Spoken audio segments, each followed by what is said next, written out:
नमस्कार, आप देख रहे हैं अखंड भारत, साथ में आपके शिखा ठाकुर। अखंड भारत में देश के हर हिस्से की खबरें हम आप तक पहुंचाएंगे। और चलिए अब खबरों के सिलसिले में अखंड भारत में आगे बढ़ते हैं। केंद्रीय मंत्री अनुराग ठाकुर ने न्यूयॉर्क टाइम्स समेत विदेशी मीडिया पर तीखा हमला बोला। सूचना और प्रसारण मंत्री ने न्यूयॉर्क टाइम्स पर भारत और प्रधानमंत्री नरेंद्र मोदी के खिलाफ दुष्प्रचार फैलाने का गंभीर आरोप लगाया और पेपर में प्रकाशित लेख को केंद्रीय मंत्री ने देश के खिलाफ एजेंडा बताया। सुनवाते हैं।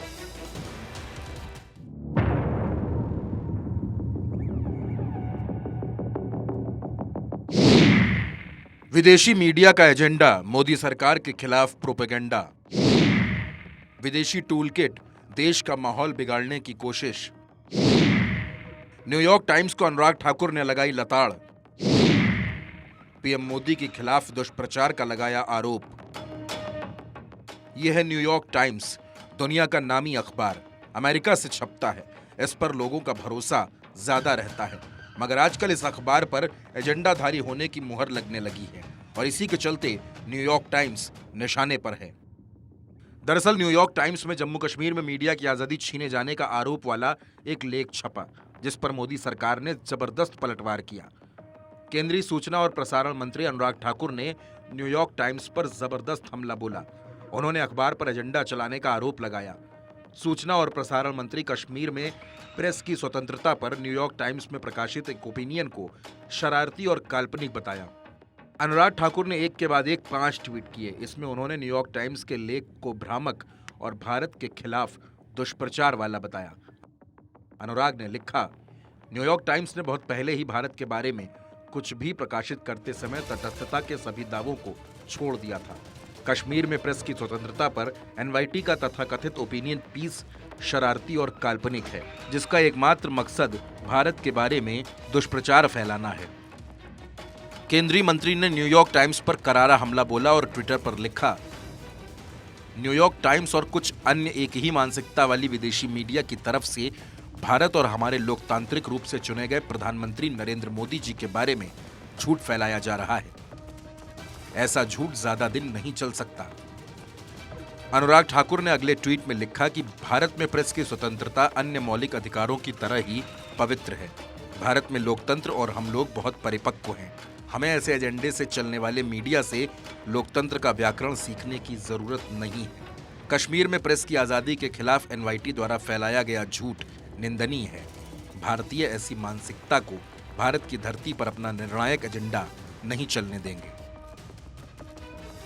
न्यूयॉर्क टाइम्स में कश्मीर टाइम्स की संपादक रही अनुराधा भसीन का लेख छपा है और इसी लेख में अनुराधा ने जम्मू कश्मीर में दमन की बात लिखी है, जिसके बाद केंद्र सरकार हमलावर है।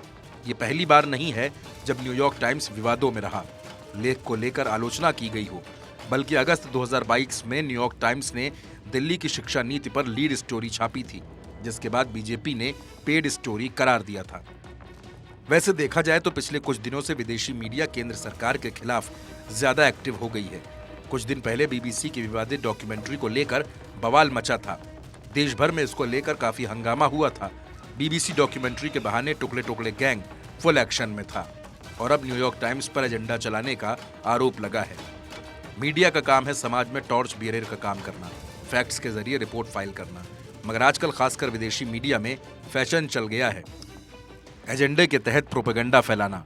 बीबीसी डॉक्यूमेंट्री और न्यूयॉर्क टाइम्स में लेख इसका अच्छा उदाहरण है। Bureau report, Bharat 24। और इसी बीच ऑस्ट्रेलिया में हिंदू मंदिरों को लगातार निशाना बनाया जा रहा है। प्रधानमंत्री नरेंद्र मोदी ने इस मामले को आज ऑस्ट्रेलियाई प्रधानमंत्री एंटनी अल्बनीज के सामने उठाया। पीएम मोदी ने ऑस्ट्रेलिया में मंदिरों को निशाना बनाने की कड़ी निंदा की और इस पर रोकने की मांग पीएम मोदी ने उनके समकक्ष की, जिस पर ऑस्ट्रेलियाई पीएम ने भारतीय समुदाय की सुरक्षा का आश्वासन दिया।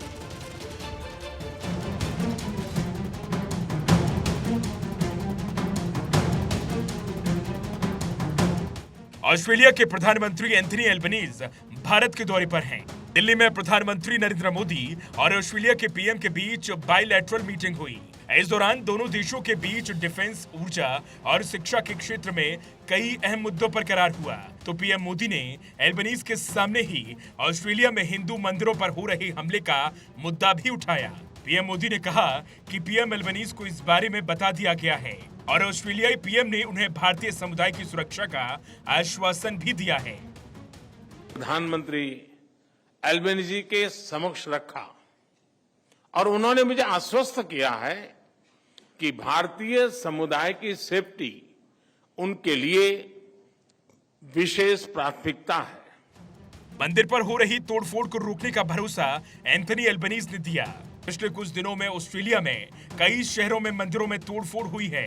पिछले 2 महीनों में ऑस्ट्रेलिया में कम से कम 6 बार हिंदू मंदिरों को निशाना बनाया गया है। यह निशाना खालिस्तानियों की ओर से बनाया गया।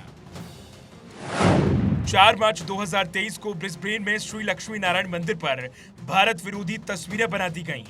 17 फरवरी 2023 को ब्रिस्बेन में गायत्री माता मंदिर के पुजारी को महाशिवरात्रि ना मनाने की चेतावनी दी गई।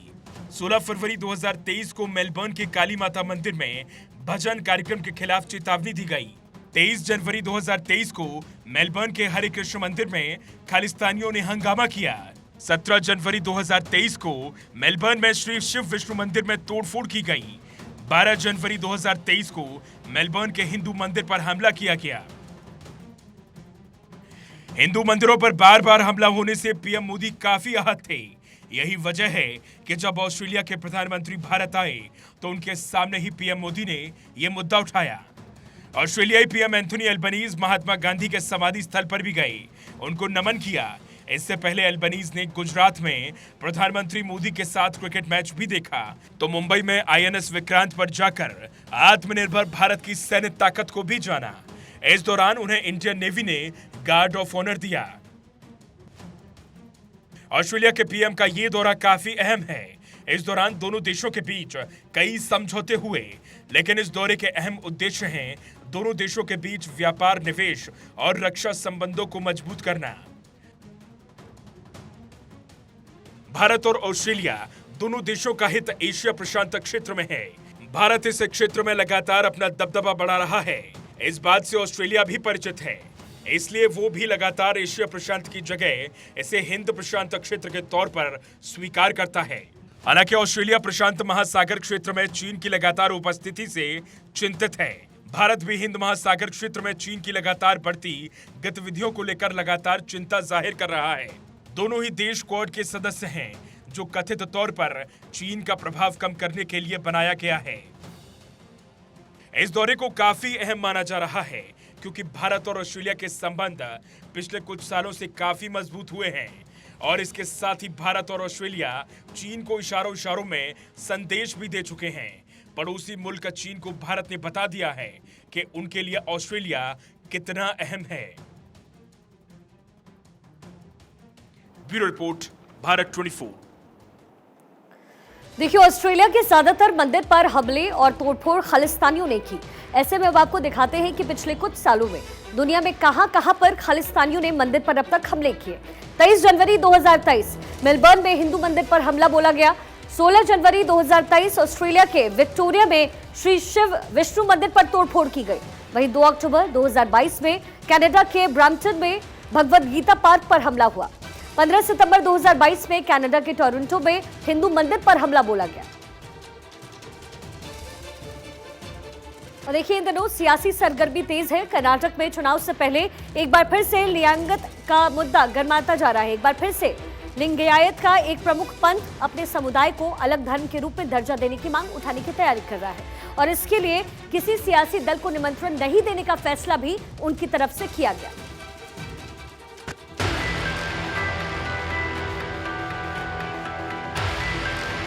कर्नाटक में विधानसभा चुनाव का ऐलान अभी नहीं हुआ है, लेकिन इससे पहले सभी पार्टियां ताल ठोकने लगी हैं। चुनावी ऐलान से पहले लिंगायत और वोकालिंगा कार्ड खेला जाने लगा है। कुछ दिन पहले प्रधानमंत्री नरेंद्र मोदी कर्नाटक के दौरे पर गए थे। तब उन्होंने पूर्व मुख्यमंत्री बीएस येदियुरप्पा को मंच पर बुलाया और मंच के सामने मौजूद लोगों से येदियुरप्पा के सम्मान में मोबाइल लाइट जलाने को कहा। सियासी एक्सपर्ट इसे लिंगायत कार्ड से जोड़कर देख रहे हैं। लिंगायतों का एक प्रमुख पंथ एक बार फिर से अपने समुदाय के लिए एक अलग धर्म के रूप में दर्जा देने की मांग उठाने की तैयारी कर रहा है। ये पंथ है जगतिका, जो अलग धर्म का दर्जा पाने के लिए समर्थन जुटाने में लगा है। लेकिन अपने अभियान को किसी भी राजनीतिक भागीदारी से ये मुक्त रखना चाहता है। कर्नाटक की कुल आबादी का 17% हिस्सा लिंगायत समुदाय का है। वहीं अब तक के 23 मुख्यमंत्रियों में से 10 लिंगायत समुदाय के मुख्यमंत्री बने हैं। 2018 में कर्नाटक की तत्कालीन कांग्रेस सरकार ने लिंगायतों को अलग धर्म का दर्जा दिया था, लेकिन इस फैसले को बीजेपी के नेतृत्व वाली केंद्र सरकार ने रद्द कर दिया था। चुनाव से पहले अब एक बार फिर से मुद्दा गर्मा गया है। Bureau report, Bharat 24। चलिए अब खबरों के सिलसिले में आगे बढ़ते हैं। केंद्र सरकार ने भारतीय सेना में भर्ती की नई प्रक्रिया अग्निपथ योजना के तहत शामिल हो रहे अग्निवीरों को होली पर बड़ा तोहफा दिया। केंद्र सरकार ने पूर्व अग्निवीरों के लिए बीएसएफ के भीतर रिक्तियों में 10% आरक्षण देने की घोषणा की है। फ्यूचर के फायर सोल्जर को केंद्र का तोहफा। बीएसएफ की भर्तियों में अग्निवीरों को 10% आरक्षण।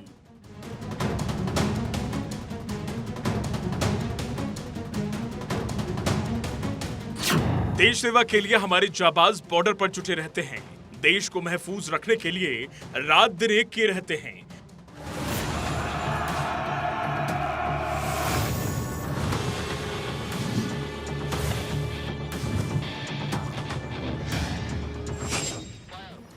देश सेवा की जज्बा लिए भारतीय युवा सेना में शामिल होते हैं। इसके लिए केंद्र सरकार अग्निपथ स्कीम लेकर आई और अब इस स्कीम में केंद्र सरकार ने अग्निवीरों को बड़ा तोहफा दिया है। मोदी सरकार ने अग्निवीरों के लिए बड़ा ऐलान किया है। बीएसएफ की रिक्तियों में अब 10% का आरक्षण मिलेगा। इसके साथ ही अग्निवीरों को ऊपरी आयु सीमा में छूट देने का ऐलान भी किया गया है। यह ऐलान गृह मंत्रालय ने किया है। गृह मंत्रालय ने बीएसएफ के भीतर रिक्तियों में पूर्व अग्निवीरों के आरक्षण की घोषणा की। गृह मंत्रालय ने 6 मार्च को एक अधिसूचना के जरिए इसकी घोषणा की है। इस अधिसूचना के अनुसार कांस्टेबल के पद के लिए पूर्व अग्निवीरों के पहले बैच के उम्मीदवारों को आयु सीमा में 5 साल की छूट प्रदान की जाएगी, जबकि पूर्व अग्निवीरों के बाद के सभी बैचों को उम्र में 3 साल की छूट मिलेगी।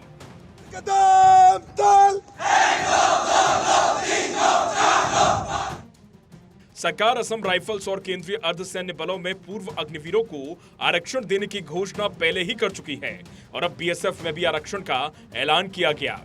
सशस्त्र बलों में युवाओं की भर्ती के लिए अग्निवीर योजना 2022 में शुरू की गई। 14 जून 2022 को अग्निपथ स्कीम को पेश किया गया था। इस स्कीम के तहत आर्म्ड फोर्सेज में युवाओं को भर्ती किए जाने के लिए नियम बताए गए। वहीं चुने गए युवाओं को 4 साल के लिए भर्ती किया जाएगा। भर्ती किए गए लोगों में 25% को नियमित सर्विस के लिए चुना जाएगा।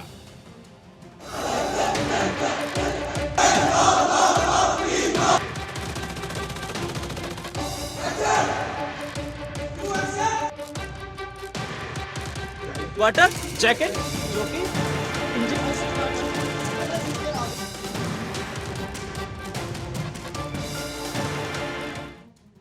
स्कीम का जब ऐलान हुआ तो कई लोगों ने इसका विरोध करना शुरू कर दिया।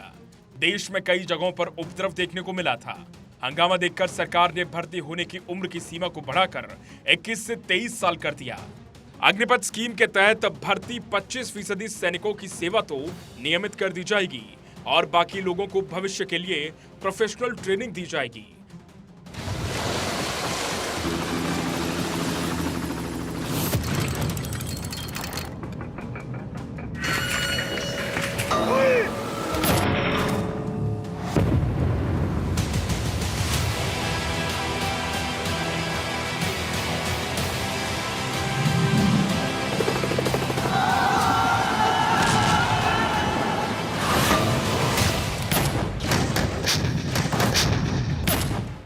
अग्निपथ स्कीम को प्रधानमंत्री नरेंद्र मोदी देश के लिए खास बता चुके हैं। पीएम मोदी भविष्य का सोल्जर बता चुके हैं, मगर इसको लेकर सियासत अनलिमिटेड होती रही। लेकिन अब जब मोदी सरकार ने आरक्षण दे दिया है तो मुमकिन है कि इस पर अब सियासत होना बंद हो जाएगी। Bureau report, Bharat 24।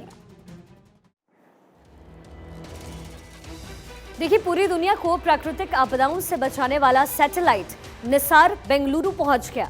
इस सैटेलाइट को नासा और इसरो ने मिलकर बनाया। ये ऐसा सैटेलाइट है जो पूरी दुनिया को बाढ़, आग, भूस्खलन, भूकंप, तूफान, चक्रवात जैसी आपदाओं की जानकारी पहले ही दे देगा। इस सैटेलाइट को साल 2024 में लॉन्च किया जाएगा।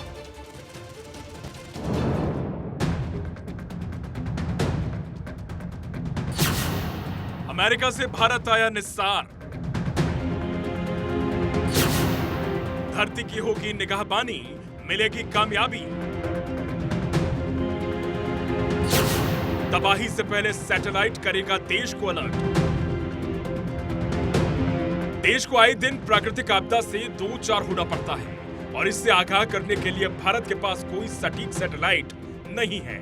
लेकिन अब भारत में एक ऐसा सैटेलाइट आ गया है जो आपदा से पहले देश को अलर्ट कर सके और इस सैटेलाइट का नाम है निसार। निसार सैटेलाइट पूरी दुनिया को प्राकृतिक आपदा से बचाने में अहम योगदान देता है और अब ये बेंगलुरु पहुंच गया है। इस सैटेलाइट को नासा और इसरो ने मिलकर बनाया है। इसे रिसीव करने के लिए खुद इसरो प्रमुख doctor S Somnath jet propulsion laboratory गए थे। चेन्नई स्थित अमेरिकी महावाणिज्य दूतावास ने एक ट्वीट करके इसके बारे में जानकारी दी है। बेंगलुरु में टचडाउन, निसार सैटेलाइट बेंगलुरु पहुंचा। इसरो ने कैलिफोर्निया में नासा से पृथ्वी का अवलोकन करने वाला सैटेलाइट प्राप्त कर लिया है, जिसे अमेरिकी वायुसेना के C-17 विमान से लाया गया। ये दोनों देशों के बीच अंतरिक्ष सहयोग का सच्चा प्रतीक है।